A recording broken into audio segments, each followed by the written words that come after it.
ഇത് കണ്ടോ, ഇതൊരു ബദാങ്കയാണ്. ഇങ്ങനെ തീയിൽ വെച്ച് ഞാൻ കത്തിക്കുകയാണ്. കമ്പിയിൽ കുത്തിയിട്ട് ഇങ്ങനെ തീയിൽ വെച്ചത് കത്തിക്കുക.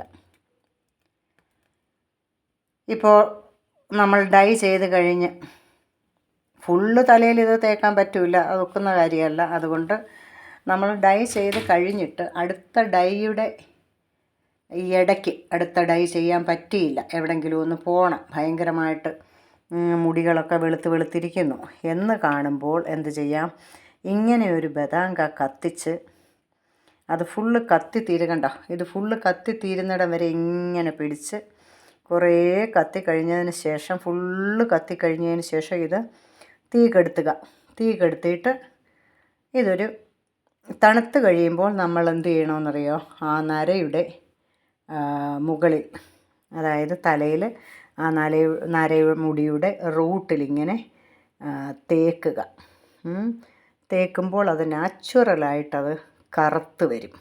ചിലർ കൺമഷിയൊക്കെ പുരട്ടാറുണ്ട്. കൺമഷിക്കൊക്കെ ഒരു വല്ലാത്ത സ്മെല്ലും കൂടാ. ഇത് ഒരു കുഴപ്പവുമില്ല, നല്ല നാച്ചുറൽ സാധനമാണ്, കെമിക്കലൊന്നുമില്ല. ഒരു ബദാങ്ക നമ്മൾ കത്തിച്ചതാ അല്ലേ.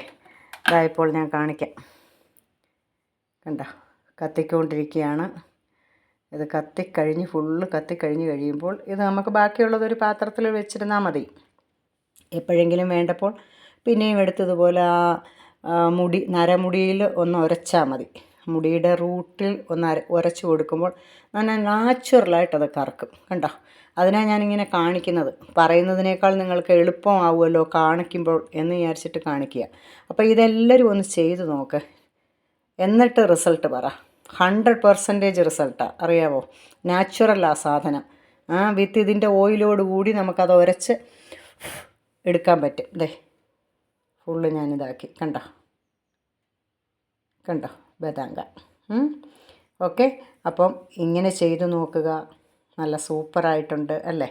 നിങ്ങൾ ചെയ്തതിന് ശേഷം മെസ്സേജ് അയക്കൂ പ്ലീസ്.